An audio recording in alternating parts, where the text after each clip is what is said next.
ఈ ప్రాసెస్లో పొద్దున్న లేచి ఎక్సర్సైజ్ చేసి రోజుకి 10 పుషప్స్ అది ఇంక్రీజ్ చేసి 40 pushups that also is an objective. చాలామందికి నాకు ప్రపంచం చూసేయాలి, I want to travel and experience new things అని అవన్నీ ఉంటాయి. కానీ అడ్డొచ్చేవి ఏంటంటే కుటుంబం, భార్యను తీసుకుని వెళ్ళాలి, ఆఫీస్లో బాస్ లీవ్ ఇవ్వడు, చేతిలో డబ్బు లేవు, ఇవన్నీ. So how do you make peace? ఇది పాయింట్. ఇంకొకళ్ళ కోసం బతకటం అనేది that is the first thing nobody should. ఎలా బతకాలి అంటే ఇంకొకళ్ళ కోసం బతకూడదు. ఇందాకేమన్నా నువ్వు ఇష్టం వచ్చినట్టు బతకాలన్నా, ఇంకొకళ్ళ కోసం బతకపోవటం అనేది ఫస్ట్ చేయాల్సిన పని. అది ఎలా బతకాలంటే అంటే భార్య రాకపోయినా ఎవరైనా సరే, anybody except for you, nobody is important. ఇంకోళ్ళ ఇంపార్టెన్స్ ఏంటంటే మీ హ్యాపీనెస్ని ఇంక్రీజ్ చేస్తాడు. దానికి యాడ్ అయిన వాళ్ళు they're worth it. Anytime they subtract it or they create a pressure, they should be out of your life. అది ఎవరు, మీ పిల్లల, భార్య, ఇళ్ళాలి, ఎవరైనా సరే, anybody who comes in between you and your excitement should be mercilessly taken away. చాలామంది ఇప్పుడు కుటుంబ సమేతంగా ఉండే వ్యక్తులందరూ కూడా ఇప్పుడు చూసి మీ మీద దాడికి వస్తారు. రామ్ గోపాల్ వర్మ గారు టెంపరీ ఎక్సైట్మెంట్ కోసం మీరు ఒక వ్యవస్థనే ప్రశ్నిస్తున్నారా అని చెప్పి. అది ఫస్ట్ ఆఫ్ ఆల్ వ్యవస్థ అనేది కరెక్ట్ కాదు. ద పాయింట్, ఇది చాలా మందికి తెలుస్తుంది, వాళ్ళు బయటికి చెప్తారు అంతే. ఇప్పుడు మీకు ఉన్న ప్రాబ్లమ్స్, మనిషికి ఎప్పుడన్నా మీరు చూస్తే ఆ ప్రాబ్లమ్స్ అన్నీ are related to the people around. ఇప్పుడు నాకు దీంట్లో ఒక ఎగ్జాంపుల్ చెప్తాను. ఇళయరాజా గారు పర్టికులర్ టైంలో విలేజ్లో ఉండేవారు. అక్కడికి ఆయన చెన్నై వచ్చేమని ఆయన కజిన్ ఎవరు చెప్పారు. చెన్నై ఇక్కడే నేను బతలేవో, చెన్నైలో ఎలా బతుకుతున్నాను అంటే చెన్నైలో కుక్క కూడా బతుకుతుందని చెప్పాడు ఆయన. అది ఇంట్రెస్టింగ్ పాయింట్ ఏంటంటే కుక్క ఎలా బతుకుతుంది అసలు? దానికి మ్యాక్సిమం కావాల్సింది ఫుడ్. అది ఎక్కడో చెత్తకుండిలోనో, ఎక్కడో అక్కడో హోటల్ బయట ఎక్కడో చోట ఏదో ఒకటి దొరుకుతుంది. It keeps living. అదే కుక్కకు ఫ్యామిలీ ఉందనుకోండి, ఆ పిల్లలకి వెళ్ళి పెట్టాలి, అది పెట్టాలి అంటే that becomes the pressure. Pressure point మీకు ఎప్పుడు రెస్పాన్సిబిలిటీస్ మీరు తీసుకున్నప్పుడు ఉంటుంది. ఇప్పుడు నీషే ఏమనంటే like a camel is man, he kneels and lets himself be laden with burdens of responsibilities, you know, and then when the going is tough, he says yeah, life is hard to bear, but all he has to do is to shrug the load off and run. ఇప్పుడు షగింగ్ the load అంటే మనకేంటి, ఎంతసేపు పిల్లల్ని చూసుకోవాలి, తల్లిదండ్రులు చూసుకోవాలి, పక్కన చూసుకోవాలి, వాళ్ళని చూసుకోవాలి, ఈ రెస్పాన్సిబిలిటీస్ అన్నీ పెట్టి అదే మహానుభావుడు అని మీకు ఒక లేబుల్ వేసి పెట్టారు. కాబట్టి మీ మనసులో మీకు ఇష్టం లేకపోయినా అది మీరు చేస్తారు. అది చేసినప్పుడు ఏమవుతుంది, the negative energy will be building inside you, because you are doing what you are suppose to do, not what you want to do. నా భార్యని నేను సినిమాకి తీసుకెళ్ళాలని నాకు అనిపించినప్పటికీ ఉన్న డిఫరెన్స్కి, తీసుకెళ్ళకపోతే చంపుతుందిరా బాబు అని చేసుకోవడం అప్పుడేంటి, తన కోసం చేస్తున్నా. Right. I'm hating every moment of that journey to go and sit in the theatre, to come outside. But if I want it, I'm having pleasure, because నా డిసిషన్ నాది కాబట్టి. మరి నీ సుఖమే నేను కోరుతున్నాను కాన్సెప్ట్ ఉంది. Suppose somebody derives real happiness or high in making another person happy, then what do they do? ఇది అంటే అప్పుడు అతను అనుకున్నట్టే కదా, my happiness is coming out of someone which is my decision only. No, అదే decision మన దగ్గర ఉండాలి, అది డెసిషన్ మన దగ్గర ఉండాలండి, అంతే కదా. యా, ఎందుకంటే అందరికీ రోజు నిత్యం ఏదో సాధించాలి అని గోల్స్ ఉండవు. ఎవరో ఏదో అనుకుంటారు, ఎవరో ఏదో బాధపడతారు, ఎవరో ఏదో కోపగిస్తారు అని వాళ్ళ కోసం చేయటానికి ఒక ప్రెషర్ తోటి మీకు అనిపించేయడానికి ఉంది కదా డిఫరెన్స్. యా, ఈ హోల్ ప్రాసెస్లో బిగ్గెస్ట్ డెటరెంట్స్ హ్యూమన్ రిలేషన్షిప్స్ అంటారా, రిలీజియన్ అంటారా, లేక లెథార్జీ అండ్ ప్రోకాస్టినేషన్ అంటారా? What is the biggest challenge మీ దృష్టిలో? ఐ ఫీల్ అంటే ఇప్పుడు రిలీజియన్ అనేది, బికాస్ పాపం పుణ్యం అనేది they are going to be measured when you die. పాపం పుణ్యంకి ఏమి లింక్ చేశారు, స్వర్గం నరకం, అది ఇప్పుడు నేను పోయినప్పుడు వస్తుంది, అది మాట్లాడతాం కానీ that is not a big thing. What is the biggest thing is the reactions of the people around. ఎందుకంటే మీరు ఇంటరాక్ట్ అయ్యేది మనుషులే కదా. సో వాళ్ళేదో అనేసుకుంటారు, వాళ్ళేదో అనుకుంటారు, అనేసారు అని అంటారు. Constantly it is that pressure people around.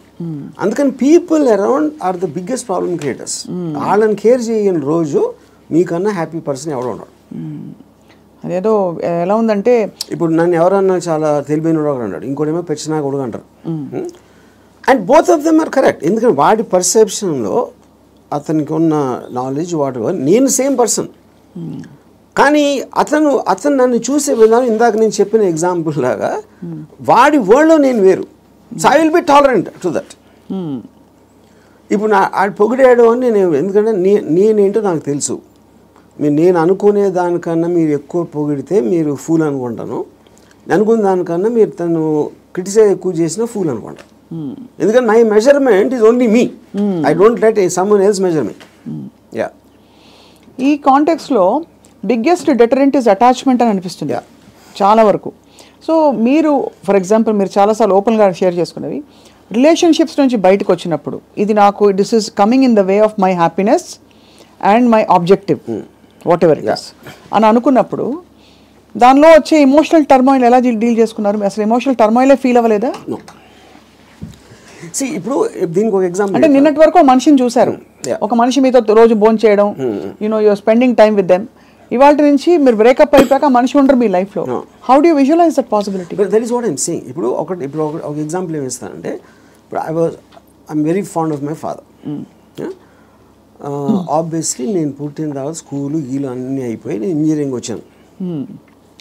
Engineering కూడా అయిపోయిన తర్వాత అప్పటికి మా ఫాదర్ కొంచెం ఇన్సెక్యూర్, అంటే స్టూడియోలో జాబ్ ఉంటుందా, లేకపోతే కొత్త టెక్నాలజీ వచ్చేసింది, సో రిటైర్మెంట్కి ఏం చేయాలి అనుకునే టైంకి ఆయనకి మా అంకుల్ ఎవరో ఒక షాప్ ఇచ్చారు. ఏదైనా ఈయన జ్యూస్ షాప్ ఏదో పెడదామని మా ఫాదర్ ప్లాన్. నేను అదే టైంలో ఒక వీడియో లైబ్రరీ పెడదామని నేను ఒక ఐడియా వేసాను. అది వెళ్ళి మా ఫాదర్ని అడిగా, నా షాప్ నాకేమో వీడియో లైబ్రరీ పెట్టుకుంటాను. మా ఫాదర్ నా దగ్గర ఏమనుకున్నా, తర్వాత మా అంకుల్కో ఎవరికో నేను రిటైర్మెంట్ కోసం ఉంచుకుంటే అది కూడా అడిగేస్తున్నాడు వాడు. ఇది మా అంకుల్ నాకు చెప్పారు. ఇంకా నాకు బార్ కూడా గుర్తుంది, మధు బార్ అని అమీర్పేటలో. అప్పుడు నేను నిజంగా ఎఫెక్ట్ అయ్యాను. ఎందుకంటే ఒకటి మై గిల్ట్ ఆస్పెక్ట్ ఆఫ్ మా ఫాదర్కి ఇస్తే మా అంకులు నేను నా కోసం నాకు ఇచ్చేయమని అడిగేది ఆ వీడియో లైబ్రరీ బిజినెస్ నడుస్తుందా లేదా ఏంటో తెలీదు. మా ఫాదర్ డెసిషన్ తీసుకుంటే ఆయనది.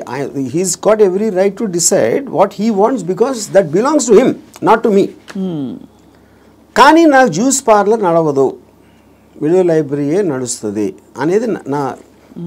కానీ మా అంకుల్ చెప్పేటప్పటికి నేను ఆ ఎమోషన్ తోటి మా ఫాదర్కి వెళ్ళి చెప్పేసి, సరే నేను వద్దు నాకు అని నేను చెప్పేద్దాం అనుకున్నాను.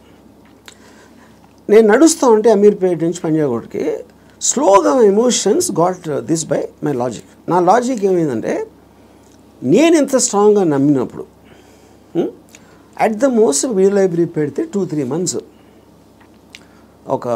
తెలుస్తుంది అది నడుస్తుందా లేదా మూసేయాలి అని. అప్పుడు anyway you can do is in case he wants to juice thing.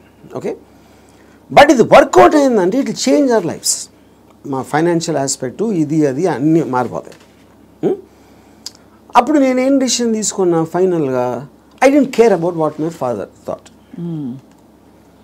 Okay, so ఇప్పుడు నేను రూత్లెస్గా అంటే మా నాన్నగారు మనోభావాలను పట్టించుకోకుండా చేశాను అంటే అది నేను ఎవరి కోసం చేశాను? ఆయన కోసం, నా కోసం చేసుకున్నాను. So but because my confidence work out అయితే వాళ్ళు కూడా హ్యాపీగా ఉంటారు. That is the risk you have to take any given time. అవును. అప్పుడు మా ఫాదర్ ఇన్ని సంవత్సరాలు నన్ను పెంచి 20 సంవత్సరాలు నాకు చదువు చెప్పించి అన్నీ నేను తీసుకుని ఆ టైంలో నాన్నగారు అంటే బాధపడతారు అనే దాంట్లో నేను తీసుకుంటే I won't have become anything.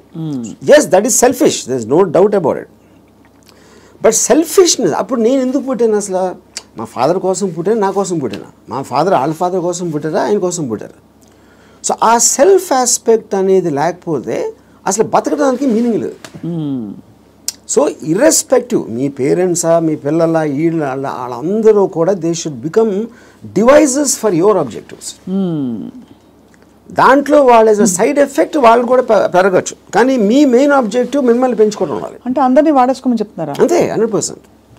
The device, ఏ జీవి అయినా పుట్టింది ఎకో సిస్టంలో వేరే జీవుల్ని వాడటానికి.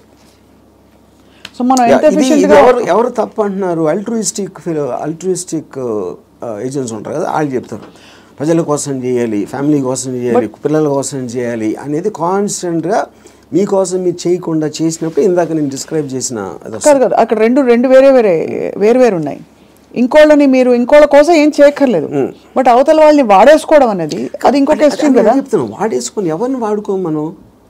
All the time we're using people or anything we're also being used కదా. ఆఫ్ కోర్స్, అదే కదా నేను చెప్పేది. దాంట్లో మీకు ఎవరు ఎక్కువ ఎవరు తక్కువ అని ఉంటుంది.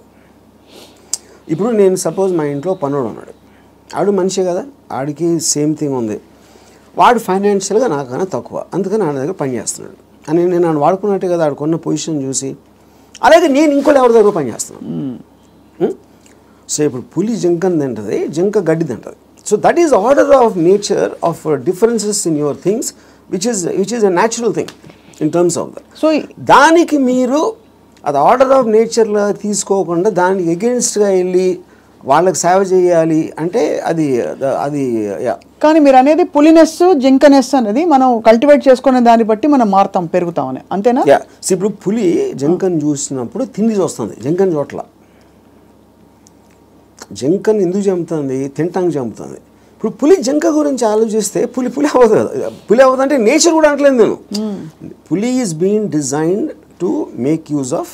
కరెక్ట్. ఇక్కడ మీరు ఒక కాన్స్టెంట్ ఎగ్జాంపుల్స్ ఇచ్చారు. పులి ఎప్పుడు పులిగానే ఉంటుంది, బట్ మనుషుల ఎవల్యూషన్లో పులినెస్ జింకనెస్ అన్నది వాళ్ళ ఎవల్యూషన్ ని బట్టి పెరుగుతుందా? ఉదాహరణకి మీరు 10 ఏళ్ల క్రితం 10 మందిని వాడుకున్నారు, మీకు ఆ డిఫరెన్స్ ఎప్పుడు ఉంటుంది కదా మనుషుల్లో కూడా. ఇప్పుడు for example different political systems, philosophical సిస్టమ్స్లో మీరు ఫ్యూడలిజం ఆస్పెక్ట్ అయిపోయింది, డెమోక్రసీ ఉంది, మిక్స్డ్ ఎకానమీ ఉంది, కమ్యూనిజం ఉంది. వీటన్నిటిలో సపోజిషన్స్ ఏముంటాయి? మనుషులంతా ఒకటే అనుకున్నారు. మనుషులంతా ఒకటి కాదు, వాళ్ళ కెపాసిటీస్ వేరు ఉంటాయి, వాళ్ళ టాలెంట్స్ వేరు ఉంటాయి, వాళ్ళ ఐక్యూ లెవెల్స్ వేరు ఉంటాయి. సో మీకు ఆ డిఫరెన్స్ అనేది సొసైటీలో లేకపోతే ఎగ్జిస్ట్ అవ్వదు అనే దాంట్లో నుంచే మీకు క్యాపిటలిస్ట్ ఎకానమీ వచ్చింది. యూనో ఈ communism failed also is because of that. So same హైరార్కీలో ఇప్పుడు ఒక ఇల్లు ఉంది, ఒక ఇంట్లో ఒకళ్ళు చాలా కేపబుల్ ఉంటాడు అవడం, ఒకళ్ళు అస్సలు లేదు. వాళ్ళిద్దరు ఒకే ఇంట్లో ఉంటున్నారు. Possibly they are born also to the same persons, circumstances కూడా సేమ్. అప్పుడు ఏ విధంగా మీరు ఆ డిఫరెన్స్ చూపిస్తారు? ఇప్పుడు ఆ డిఫరెన్స్ ఇప్పుడు నాకు తెలిసిన ఒక ఫ్యామిలీ ఉంది, అతను చాలా successful husband, he's having an affair with somebody. So ఇప్పుడు తను he's expecting the wife or any associated family to just be quiet. You know ఎందుకు? అసలు నేను లేకపోతే వాళ్ళకి లైఫ్ స్టైల్ అక్కడ, కార్ నేను కొనిచ్చాను, నేను ఇల్లు కట్టించాను, నేను ఇది చేశాను, I did so much, but that is not how they will feel. Just because మీకు ఒక కిరీటం వచ్చేసింది కాబట్టి, వైఫ్ అనే కిరీటం వచ్చింది కాబట్టి మీరు అప్పుడు సోషల్లీ యాక్సెప్టెడ్ దాంట్లో పెళ్ళాన్ని బాగా చూసుకోవాలి. ఎవరు చెప్పారు? సొసైటీ చెప్తుంది. ఆర్ వేరియస్ కైండ్ ఆఫ్ ఇది ఇందాక అది మీరు whether it is religion related or social related or moral related, whatever it is, others are telling it. అప్పుడు ఆ కన్విక్షన్, ఆ కరేజ్ తోటి she will ask for whatever she wants to ask. But ఇతనికి ఇండిపెండెంట్గా he likes the other girl. అది తనకు వచ్చే happiness ఆ అమ్మాయిలో ఉంది, ఎక్కడ లేదు. అప్పుడు వాడు ఎవరి కోసం బతకాలి? అంటే నన్ను త్యాగం చేసుకుని వాళ్ళు ఎవరో ఏదో అనుకుంటారు అనే దానికోసం సాక్రిఫైస్ చేయటమా? ఎవడేమంటూ కేర్ చేయకుండా నా అసోసియేషన్ బతున అనేది కరెక్టా? ఇక్కడ ఒకటి, ఇక్కడ వీడికి కొత్త అమ్మాయి నచ్చిందని కూడా అంత సీన్ కూడా లేదు. వీడికి పెళ్ళాము కావాలి, కొత్త అమ్మాయి కూడా కావాలి. సో పెళ్ళాము ఉండాలి కాబట్టి ఎందుకంటే పనులు చేసి పెట్టడానికో, సొసైటీకి చూపించుకోవడానికో, whatever it is, he wants the wife also. If the wife it can be guilt also, whatever. But if the wife wants to walk away, she should also be given whether it's adu possessive ga ela untavu. I am talking about individuals. I am not talking about husband and wife. Correct. And she also has the right to walk away saying I don't need your car. Yeah. If you don't feel that towards me, I don't feel this towards you. Whatever it is, whether it's valid, justified or not. అది కూడా నేను చెప్తున్నా. ఇప్పుడు నేను wife place లో ఉంటే నేను అన్ని ఉంచేసుకుంటా, ఓకే నో ప్రాబ్లం అని. నీ కారు నాకు వద్దు, నేను ఎగోగలను, కారు ఉంచేసుకుంటాను నేను. అక్కడే మీకే కనుక కారు అవన్నీ ఉండుంటే సపోజ్ మీ ఎకనామిక్ హ్యాండ్ పైన అనుకోండి, మీరు వైఫై ఉండి మీరు అప్పుడు లెఫ్ట్ లెగ్ తో తను వెళ్ళిపోతారు, నన్ను తక్కువ చేసేసి అమ్మాయి దగ్గరికి వెళ్తావా అని ఈగో హర్ట్ అవుతుంది. So everything that's being dictated here is పరస్పర మ్యూచువల్ ఎకనామిక్స్. దాన్ని దాటుకుని ఇంకేమన్నా ఉందో నాకు తెలియదు, కానీ ఐఎమ్ జస్ట్ సేయింగ్ మీరు చెప్తున్న situation that is again related to sense of righteousness. ఎవరు రైట్ అని వాళ్ళు ఫీల్ అవుతున్నారు. ఇప్పుడు నేను అనుకోండి, I will be very okay with my girlfriend or my wife want somebody else, I will respect her wish. And you still live with her as husband and wife if I want to, if it doesn't make a difference to me. I don't want to live with anybody, that's a different thing. But I have no problem. అంటే you mean in a context of relationship where you are with somebody, ఆ వాళ్ళు నాకు ఫలానా వాళ్ళు నచ్చారంటే you don't mind that అంటే no not at all. ఇది నేను even before I was married engineering కాలేజ్లో కూడా, this is a girl I was in love with and she was in relationship with somebody else. I was waiting for the relationship to break so that I might get a chance. నేను అలా ఆలోచించాను ఇప్పుడు. Break అయితే maybe I will get her అని. వాళ్ళ relationship break అవుతే so ఆ relationship ని చెడగొట్టడానికి నా ప్రయత్నం నేను చేస్తా ఉన్నాను చాలా సటిల్ గా. అక్కడ మీ హ్యాపీనెస్ ముఖ్యం కాబట్టి అది నా ఎఫర్ట్, అది నా ఆబ్జెక్టివ్. ఇక్కడేమో వీడియో పార్లర్ లాక్కున్నారు. అది కరెక్ట్. సో మొత్తానికి మీకు ఏది కావాలో మీరు హ్యాపీనెస్ తోటి, నాకు కావాల్సిన దానికోసం నేను నా కెపాసిటీని ఉపయోగించుకుంటాను. సో ఆ గంధపు గాలి ఇతరులను కూడా తాకి వాళ్ళు కూడా బాగుపడితే అదొక సైడ్ ఎఫెక్ట్. అది నా ఇంటెన్షన్ కాదు. అలా ఒక సృష్టిలో జరిగిపోయే అద్భుతాల్లో ఇది కూడా ఒకటి అంతే. వాళ్ళు కూడా కాబట్టి మీకు ఇష్టం వచ్చినట్టు మీరు ఉంటారు అంటారు. ఇష్టం వచ్చినట్టు ఉండాలి. నో బట్ యాక్చువల్లీ అది కూడా ఒక ఫ్లీటింగ్ ఇది కదా ఆర్జీవి గారు. మీరు యూ కీప్ ఆన్ చేజింగ్. ఒక 10 సార్లు మీకు సినిమాలు తీయడం వచ్చేసాక 11వ సినిమా కొత్తగా తీస్తా, డిఫరెంట్గా తీస్తా అనుకుంటారు. అలాగే హ్యాపీనెస్ చేసి ఏ హోగయా అని చెక్ లిస్ట్ పెట్టుకుని వెళ్ళిపోతూ ఉంటే నెక్స్ట్ ఏంటి ఏమొస్తుంది, ఒక అమ్మాయి అయిపోయింది, 20 అమ్మాయిలు, 30 అమ్మాయిలు, 50 అమ్మాయిలు. That is what I am saying. మీరు ఆబ్జెక్టివ్స్ మారుతూ ఉంటాయి కదా depending. See like I am not the same person 20 years back, maybe 20 years before that. So మీకు న్యూ డేటా వచ్చే కొద్దీ మీకు న్యూ ఆబ్జెక్టివ్స్ ఫామ్ అవుతూ ఉంటాయి. ఈ పర్టికులర్ టైంలో నాకు ఏది ఎక్సైట్మెంట్ ఉంది, ఇవాళ పొద్దున్న వేరే ఉండొచ్చు, లాస్ట్ మంత్ వేరే ఉండొచ్చు. సో మీకు డేటా అనేది మీకు కాన్స్టెంట్ స్ట్రీమ్ ఇన్ఫ్లో వస్తున్నప్పుడు ఆటోమేటిక్గా మీకు ఆబ్జెక్టివ్, ఏ రోజు అయితే ఆబ్జెక్టివ్ లేదో అప్పుడు మీరు బోర్డమ్ వస్తుంది. Correct. That is when you start repeating the time. ఇప్పుడు ఈత కొట్టి మొత్తం మునిగిపోయిన వాళ్ళు ఉంటారు రిలేషన్షిప్స్ కాంటెక్స్లో, ఏదో సిచ్యువేషన్ కాంటెక్స్లో. అక్కడ పక్కన చేపలు వచ్చి కరిచినా లేకపోతే ఊపిరి ఆడకపోయినా వాడు, మీరు జస్ట్ ఒడ్డున నిలబడి కాళ్ళు తడుపుకోవాలి, ఎమోషనల్గా దిగిపోకూడదని మొదటి నుంచి చెప్తూ వచ్చారు. బికాస్ అల్టిమేట్లీ అన్నిట్లో చూస్తే మీకు అడ్డొచ్చేది ఎమోషనే. Correct. What is it that stops you from making a certain decision in your life which you feel is, you know, is good for you but you don't want to do it, is emotion.